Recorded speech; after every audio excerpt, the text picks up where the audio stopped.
Ողջույն, իմ հյուրն այսօր Chessify-ի հիմնադիր եւ տնօրեն Գոռ Վարդանյանն է։ Բարև ձեզ։ Բարև ձեզ։ Շնորհակալ եմ մեզ մոտ հյուրընկալվելու համար։ Այսօր խոսելու ենք բավականին ինձ համար շատ կարևոր մի թեմայի մասին, privacy-ի մասին ենք խոսելու, ու ես սովորաբար չեմ սիրում ոչ հայերեն տերմինոլոգիա օգտագործել, բայց այս բառի հետ կապված բավականին հետաքրքիր բաներ պարզվեցին այս ընթացքում, այսինքն բառը ունի ստույգ հայերեն թարգմանություն, ինչը ինքնին եւս հուշում է, որ ժամանակին privacy ասվածը այդքան մեծ կարևորություն չի ունեցել, այլապես մենք կունենայինք ճշգրիտ հայերեն թարգմանությունը։ Հիմա, երբ որ տեխնոլոգիաներն էլ այսպիսի մեծ թափով ներխուժում են մեր կյանք, ուզում եմ հասկանալ, թե ինչ բարոյական խնդիրների առաջ մենք կարող ենք կանգնել անձնական տվյալների պաշտպանության համատեքստում։ Նախ շնորհակալություն հրավերի համար։ Շատ հետաքրքիր թեմա եք դուրս բերել։ Ես էլ մտածի, ոնց որ ճշգրիտ թարգմանությունը չգիտեմ ինչ է, բայց երևի հասկանում ենք ինչի մասին է խոսքը, ու Հայաստանում, ու ոչ միայն Հայաստանում, երևի նման երկրներում ու աշխարհում էլ առավել եւս վերջի տարիներին արհեստական բանականության զարգացման հետ կապված, որը խիստ կախվածություն ու կապ ունի տվյալների հետ, մեծ քանակի տվյալների, այսինքն մեծ քանակի տվյալների հիման վրա է արհեստական բանականության մոդելները աշխատում, այդտեղ լրջագույն խնդիրներ են առաջ գալիս privacy-ի հետ կապված, որը լուծումը դեռ չգիտեն, բայց տեխնոլոգիական խնդիրները կան, ու հետաքրքիր մի բան կա, որ այդ privacy-ն եւ արդյունավետությունը շատ դեպքերում իրար այտենց մարդ պետք է որոշում կայացնի, էլի ինքը իր անձնական privacy-ն, բայց կուզենայի թարգմանեինք էլի անձնական տվյալների պաշտպանություն, անձնական տվյալների գաղտնիություն, երևի անձնական տվյալների գաղտնիությունը, եթե ինքը իր տվյալները տալիս է, ոնց որ ավելի էֆեկտիվ կարող է լինել, տիպիկ օրինակներ կարող են լինել, օրինակ վերջերս GPT-ն ինքը հիշողություն գաղափար մտցրեց իր ամբողջ տվյալների մեջ, այսինքն դուք ինչ խոսացել եք GPT-ի հետ, այտենց մնում է որպես հիշողություն ու իրենց հաջորդ նպատակը ոնց որ մի քանի երևի տարիների ընթացքում ստանալ մի հատ մոդել, արհեստական բանականության մոդել, որը ձեզ ամբողջությամբ գիտի, ամբողջ ձեր գրած նամակները, ձեր սոցիալական կայքերում ակտիվությունը, իհարկե ձեր թույլտվությամբ, էլի, եւ ասենք եթե դուք ինչ-որ մի հատ բան ունեք իր հետ կիսվելու կամ հարցնելու, ինքը ասենք կարող է բերի, որ 3 տարի առաջ դուք այս ծավալի բան եք արել, որը օգուտ է, օգտակար է իրականում, շատ մեծ ահռելի օգտակարություն կա դրա տակ։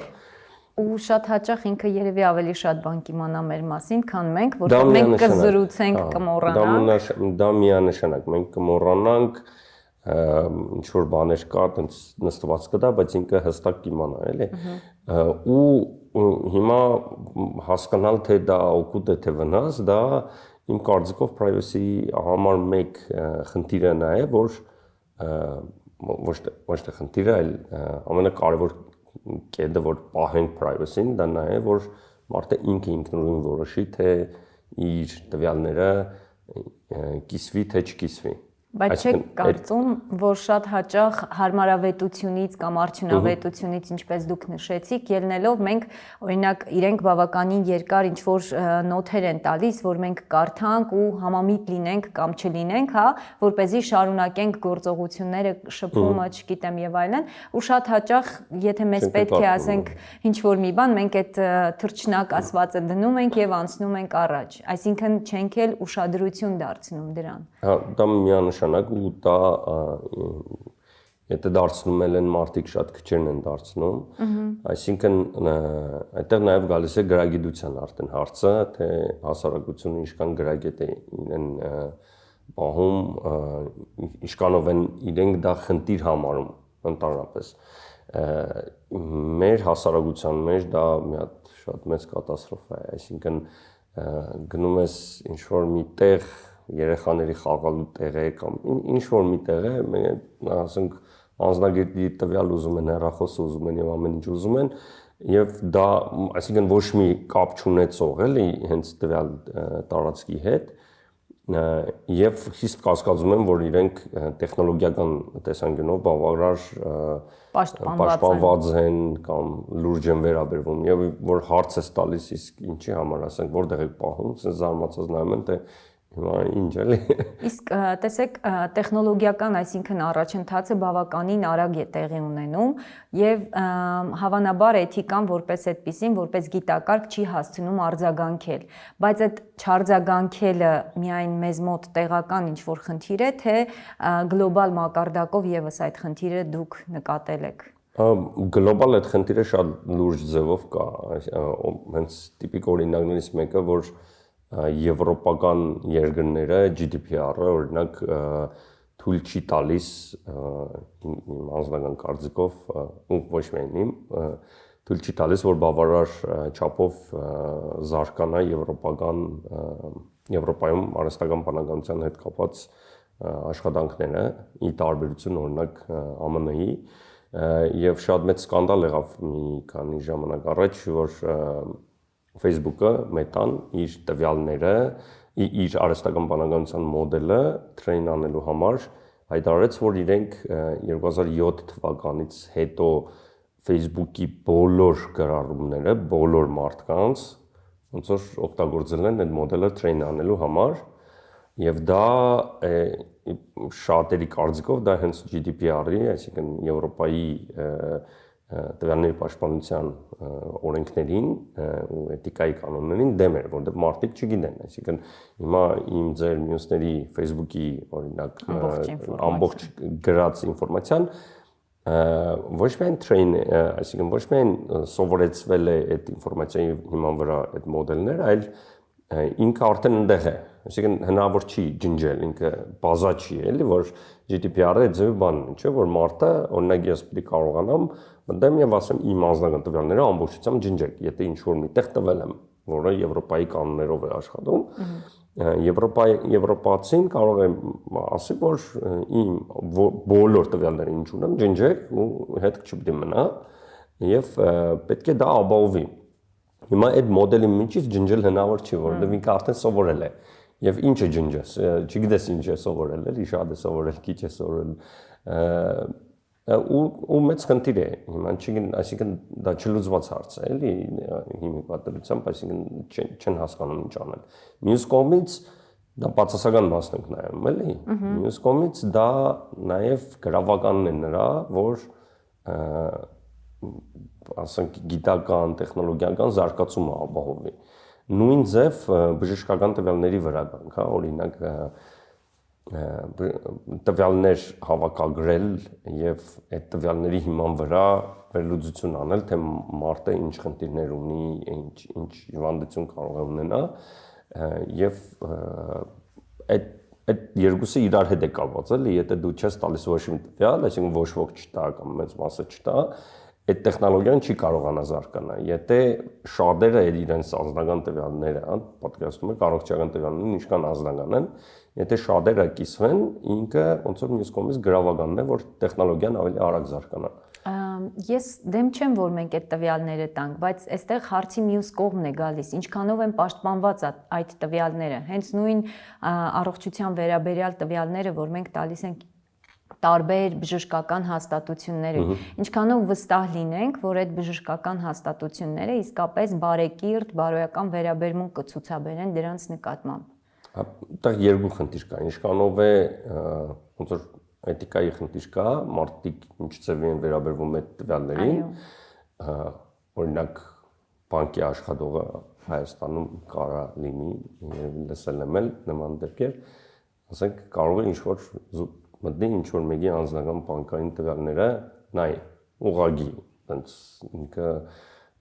հասանելություն ուներ այդ բազային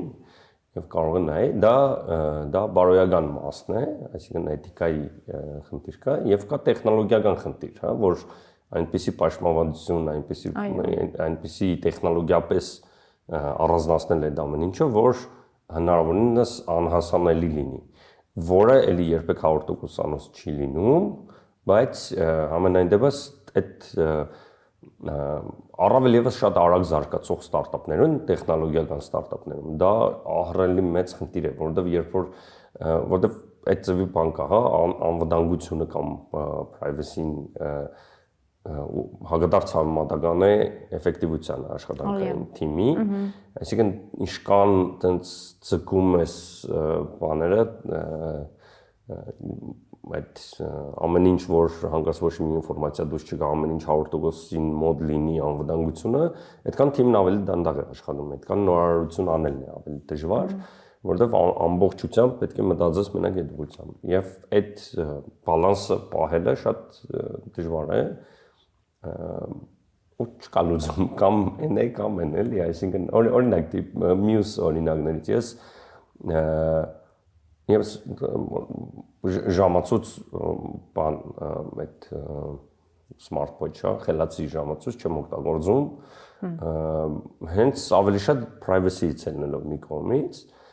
այսինքն ինքը ավելի շատ տվյալների հասանելիություն ունի, քան նույն մեր հեռախոսը, ավելի շատ առողջական առումով, էլի նաև, հա, ու բացի դրանից, ասենք, եթե այդտեղ այդ ձևի բան կա, որ եթե ինչ-որ բան վերցնում ես, ոնց որ դի լիարժեք օգտագործես, էլի, այդ իմ արդեն բան էլի, աբրանք ինչ-որ կամ ինչ-որ բան գնելու դեպքում դրա բանն է, էլի, փիլիսոփայությունն է։ Եթե ես ժամացույց smart watch պետք է առնեմ ու ասենք մենակ ժամացույցի համար, ժամը նայելու համար, իհարկե չեմ գնի դա, էլի, մաս չկա։ Իր հենց էֆեկտիվությունն է, որ դու իրան գնես ու լիարժեք օգտագործես, այսինքն իր միկրոֆոնը միշտ միացած լինի, Siri-ին sense կապնվես բան զանգերին պատասխանես, ինքը GPS-ին կպած լինի, արյան ճնշումը, չափի, քննելը, զարթնելը, քայլելը, ամեն ինչ, հա, ինչքան հնարավոր է տվյալ կա, ինքը բան, այդ դեպքում դու կա երևի որոշ դեպքերում լավ է։ Այդտեղ արդեն այն հոգեբանական բանն է, որ հարցնեք ինչի չեմ անում, ես չգիտեմ, չեմ կարող ասել, բայց հələ գտնում եմ, որ չեմ ուզում, էլի, մարտել կա ընդհանրապես, այսինքն օրինակ մինչև հիմա բան է, հեռախոս խելացի հեռախոս smart watch, smartphone չի օգտագործում, իմ ընկերներից մարդիկ կան, ու հենց այդ նպատակով էլի, որտեղ ասում են, չէ, իմ համար նա է կարող։ Այսինքն, բայց պարզ է իր էֆեկտիվությունն է մյուս կողմից կարող է լինի, հա, մեյլ չի կարող պատասխանել, օրինակ կամ ինչ-որ արագ WhatsApp-ով ինչ-որ մարդու հետ խոսալ չի կարողանա։ Այսինքն այդ կարևոր, բայց ամենակարևորը է, որ այդ մարդը ինքն է ընտրել, թե ինքը ինչ ուղղությամբ գնա, ոնց վերցնել, իրեն չենք ստիպել։ Դա երևի ամենակարևոր կետերից է։ Այո, ինչ որ առումով նաև ժամանակի թելադրանքն է, ժամանակին համահունչ գնալու եւ, չգիտեմ, անձնական տվյալների պաշտպանություն։ Չնայած երբեմն օրինակ նույն ասենք այդ խելացի ժամացույց, խելացի հեռախոս եւ այլն չեն օգտագործում մարդիկ, բայց էլի մենք, չգիտեմ, ամենուր այդ նկարահանող սարքերը, չէ, որ տեղադրված են, այսինքն ամեն քայլափոխին կարելի է ասել քո մասին ինֆորմացիան առանց քո թույլտվության իրականում ինչ որ մարդիկ դրանց տիրանում են ու ավելի շատ բարոյական խնդիրները հենց այստեղ են, որտեղ ինչպես դուք նշեցիք, երբ որ մարդը գիտակցված իր տվյալները ինչ որ, չգիտեմ, app-երի է տալիս կամ ինչ որ հաստատությունների է տալիս, ինչ որ առումով հասկանալի է, բայց երբ որ ամեն քայլափոխի քո տվյալները ու կապ չունի ինչ տվյալներ, չգիտեմ, այսինչ օրը, այսինչ ժամին դու այսինչ հատվածով անցար, հա, արդեն անձնական տվյալ է, ու այդ տվյալները գնացի ինչ որ մեկի մոտ կան, պահպանվում են, ու ստացվում է, որ դու չես տալիս համաձայնությունը, բայց այնուամենայնիվ իրենք ունեն այդ տվյալները, եթե ինչ որ միջադեպ լինի, դու կամա թե ակամա դառնում ես այդ միջադեպի մասնիկը, մասնակիցը։ Դա մեծ խնդիր է, իմ կարծիքով դա պետության, այսինքն պետություններն են այդ հարցերով պետք է զբաղվեն, մեր երկրում երևի այդպես շատ ցածր մակարդակի վրա է գտնվում օրինական օրինագծերի իմաստով մարդկանց անձնական տվյալների պահպանությունը, այսինքն ես հիշում եմ, չգիտեմ, հիմա կա elections-ը կայքա, որ ասենք կամ այգան մարդու տան գրանցումները, ովքեր են գրանցված, ինչու, ասենք այդ ծևի ինֆորմացիա, չգիտեմ, այլ երկրներում կա թե չէ, կամ այդքան բաց դրված։ Կամ ես մտածում եի, որ հա, պետք է ասենք պետական մարմինները կառավար, այսինքն վերահսկեն այդ մասը, որ մարդկանց անձնական տվյալները դուրս չգնա, այսինքն հասանելի չդառնա առանց իրենց իմանալու, բայց եթե չեմ սխալվում, հակառակը եղավ, հա, հենց օրենք ընդունեցին, որ պարտադրում են ինչ որ տարբեր կոնկրետ հաստատություններում պարտադիր պետք է կամերաներ լինի, որ նկարահանեն, որ ոստիկանությունն էլ հասանելիություն ունենա այդ ամենին ու նաև այդ ծևի բան էլ կա, որ ասենք абսուրդ է ասել, թե մեկը ոստիկանությունն է ոստիկանությանն է հասանելի, բայց ոստիկանությունը ասենք Հայաստանում չգիտեմ, հազարներով է, չէ՞, կամ 10,000-ներով է ոստիկանների քանակը, արդյոք կարան իրանք ոնց որ երաշխավորեն, որ իմ կամ ձեր անձնական տվյալները ինչ-որ այլ մարդկանց մոտ չեն հայտնվի։ Չեն փոխանցվի, այո։ Այսինքն դա պետք է տեխնոլոգիապես լուծել, ոչ թե հասանելի դարձնել եւ ասել դե մեր պատկան մարմիններն են, ինչ ուզեն կարան անեն, էլի, դենց կդառնանք արաբական երկրներում օրինակ շատ ուժեղ հսկողություն կա, դրա համար այնտեղ իրականում հանցագործությունը մինիմալ է, իհարկե 0-ի մոտ է, բայց չգիտեմ, ազատության աստիճանն էլ է ուրիշ էլի, ես չէի ուզենա վերահսկվեի ամեն մի քայլով։ Այո, տեխնոլոգիական ոլորտում շատ հաճախ օգտագործվում է, չէ, այսպես ասած data privacy եւ data protection արտահայտությունները, ու հիմա այսինքն այստեղ հարց է ծագում, մեզ համար ավելի կարեւոր է տվյալների պաշտպանությունը, թե մարդու իրավունքը, էթիկական այդ վերաբերմունքը այդ ամեն ինչի նկատմամբ, այսինքն եւ իրավական իրավունքը եւ բարոյական իրավունքը որպես այդպիսին, որն է ավելի կարևորվում։ Իմ կարծիքով ընդանուր առմամբ այդ մագարտակի վրա երկուսն էլ խոսել թե որն է ավելի կարևոր, երևի անիմաստ է, էլի։ Երկուսն էլ պետք է զարգացնել եւ privacy-ն եւ protection-ը, հա, երկուսն էլ մեկը տեխնոլոգիական առումով ու այդ առումով իրականում մենք ունենք շատ լավ մասնագետներ, ընկերություններ ունենք շատ միջազգային մագարտակներին համապատասխանող հայկական բավական շատ ընկերություններ կան, ովքեր հենց եվրոպական ամենախիստ GDPR-ին համապատասխան պրոդուկտներ են ստեղծում, ծրագրային ապահովում են ստեղծում, այսինքն Հայաստանում կա այդ հնարավորությունը, էթիկայի հետ կապված է դա շատ խորը մշակութային նաև հարց է, այդ երբ որ ասենք նոր ծանոթացած մարդը կարող է հարցնի օրինակ աշխատավարձը դիշկան է կամ այդ ծավի շատ անձնական հարցեր մտածողության հարց է մտածողության, բայց ես դե մենակ վադով չեմ ասում, էլի դա լավ կոմպոնենտ է կա, դա էլ մյուս կողմից հենց այդ նաև ցույց է տալիս թե մարդիկ իշքան անկաշկանդ իրար հետ, իշքան ջերմ են, իշքան մոդ են, ինքը խնդիր է բերում իր հետ հենց այդ նույն privacy հետ կապված, բայց մյուս կողմից ես նաև ապրել եմ երկրում, որտեղ ուղղակի հետաքրքիր չէ, այսինքն հենց privacy այդ էթիկայի մասը այնքան բարձր են համարում, որ ոնց որ հա ուզում ես ինչ որ մեկը քեզ հարցնի, չեմ ասում հարցնի աշխատավարձը ինչքան է, բայց ինչ որ թեկուզ անձնական հարց տա, որտեղ կիսվես կամ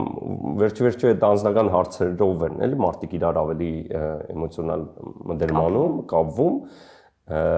այդ privacy-ն է, որ շատ ծայրահեղացնում են մյուս կողմ, մարդիկ դառնում են դենց առանձին էակներ, ամեն մեկը գծած իր անձնական տիրույթով։ Իմ կարծիքով այն է լավ չի, այն է լավ չի, բայց պետք է հասկանալ, որ երկուսի մեջ էլ դրական բաներ կան եւ երկուսն էլ իրենց ռիսկերն են պարունակում։ Մենք ավելի շատ խոսեցինք, երբ որ պետական կամ ինչ որ, չգիտեմ, տարբեր ինստիտուտ ների մակարդակով մենք ուզենք չուզենք, եթե ինչ-որ առումով առնչվում ենք այդ համակարգերի հետ, պետք է որոշակի տվյալներ տանք, որպեսզի կարողանանք հասանելիություն ունենալ ինչ-որ ծառայությունների։ Բայց հարցի մյուս կողմն է, եթե մենք դիտարկում ենք սոցիալական մեդիան ինչքան է օգտագործվում, գործածվում, չէ՞, մեր հասարակության կողմից, ապա մյուս հարցն է առաջ գալիս։ Այստեղ արդեն մարդը ինքնակամ մեծ քանակությամբ անձնական տվյալներ է հրապարակում, այսինքն որևէ մեկ իրեն չի պարտադրում, բայց ինքը մեծ քանակությամբ անձնական տվյալներ է հրապարակում առանց հետամուտ լինելու, թե դրանք հետագայում ինչ խնդիրներ կարող են իրենց համար ի հայտ բերել։ Սա էլ մյուս հարցն է, այսինքն մի կողմից, որ պետությունն է քեզ ստիպում, պարտադրում կամ ստիպված ես այդ ամեն ինչին գնալ, բայց մյուս կողմից դու ինքնակամ գնում ես դրան։ Դարձյալ տեխնոլոգիական անգրագիտությունն է պատճառը, թե ուղղակի ժամանակակից աշխարհը փոխվել է, նորմերը փոխվել են եւ մենք ուզենք չուզենք պիտի ինչ-որ ձևով ենթարկվենք կամ հետևենք դրանց։ Ես դա ուրիշ անգրագիտությունը մի քիչ կողքի տնենք, ես դա չեմ համարի անգրագիտություն, ես դա կհամարեի մարդու ընդրություն, ինքն է ընդրել, ասում է գայլերից որ վախենաս անդաղ չես գնա, հա, մյուս կողմից այդ բան կա, այսինքն մի մարդ սիրում է շատ մարդկանց հետ շփվել, հա, սոցիալական կայքը հենց դրա համար է իրականում, շփվել ասելով էլ շփումը բերում է իհարկե անձնական տվյալների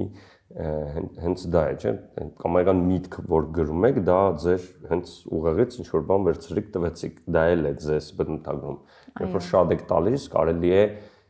ձեր ամբողջ երևի հոգեբանական վիճակը, ասենք, այտենց պատկերացումները,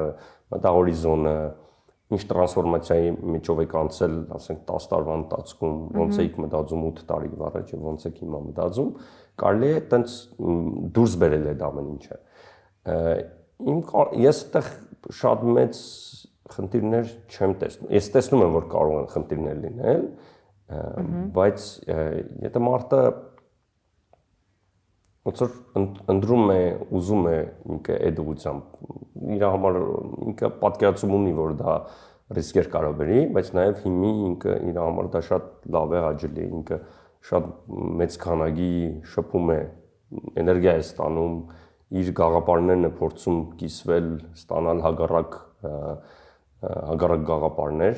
ոչ թե մենակ ինքը եւ իր շրջապատի մեջ է իր գաղափարները մտնում, այլ կիսվում է 1000 մարդու մեջ, ասենք 1000 հոգուց պատկերացրեք ու 1000-ից մեծ մասին ինքը անծանոթ է ու անծանոթ մարդիկ ում հետ ինքը ընդհանրապես չի շփվել, ուրիշ տեղ են ապրել, ծնվել, մեծացել եւ այլն ու իր գաղափարին ինչ որ մի հատ հակառակ կամ նույն ուղղությամբ ուրիշ ձևի բան է դուրս բերում, դա զարգացնում է իմ կարծիքով։ Այսինքն ես դա միայն իմ անձնական կարծիքով ես դա միայն դրական եմ նայում։ Մյուս հարցը թե ինչքանով կճանաչեն մեզ, Էդ էլ է լավ, էլի, թող ճանաչեն։ Այսինքն այն ժամանակակից ձևակերպումը, որ կա, իմ մասին խոսում եմ, հետևապես ես գոյություն ունեմ, հա, այսինքն ինչ որ ձևով նաև տանի դրան։ Դուք շատ դրական տեսանկյունից դիտարկեցիք, որի հետ իրականում որի առնչությամբ առարկություններ չունեմ, բայց ես այդքան էլ համամիտ չեմ ձեզ հետ, որ մարդիկ շատ հաճախ հենց գիտակցված ձևով են գնում այդ ամենին։ Այսինքն դուք ձեր պրիզմայով անցկացրեցիք ու ձեր պարագայում ավելին քան վստահ եմ, որ դուք գիտակցաբար եք գնում դրան, բայց շատ դեպքերում գիտակցաբար չի արվում այդ ամենը։ Այսինքն այդ տեսեք դուք հետևում եղած, այսինքն դժվարությունները, վտանգները, ամեն ինչը գիտակցում եք ու ըստ այդմ գնում եք դրան, բայց շատ հաճախ մարդիկ իրականում չեն էլ պատկերացնում դրա հետևում եղած վտանգների, չգիտեմ, ինչ վտանգներ կարող է դա իրենց համար իրականում ի հայտ բերել։ Ու ուղղակի իներցիայով հոսանքի ուժին տրվելով գնում են դրա հետևից։ Ու արդյունքում, տեսեք, երբ որ դու ինքդ գիտակցված գնում ես դրան, ինչ որ առումով հասկանալի է, կամ եթե դա քո ընտրությունն է, բայց երբ որ քո ընտրության հետ դու նաև այլ անձանց տվյալներ ես հրապարակում, այլ անձանց տվյալներ ես հանրայնացնում, կլինի դա ընտանիքի մյուս անդամները, երեխաները, չգիտեմ, թեկուզ հանրային տիրույթում հայտնի մարդկանց տվյալներ, Այստեղ արդեն այլ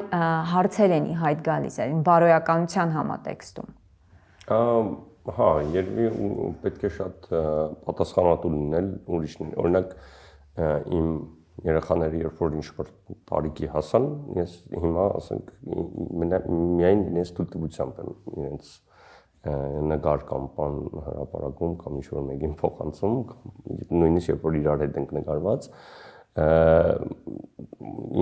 արդեն գիտակցում են, էլի, այսինքն իրանք իրանց տերն են, այսպես ասած, ուզում են կարան անեն, չէ։ Մյուս կողմից էլ ասում ես տեխնոլոգիական կամ տեղեկատվության դարաշրջանում ենք ապրում, այս են պայմանները, ուրեմն այդքան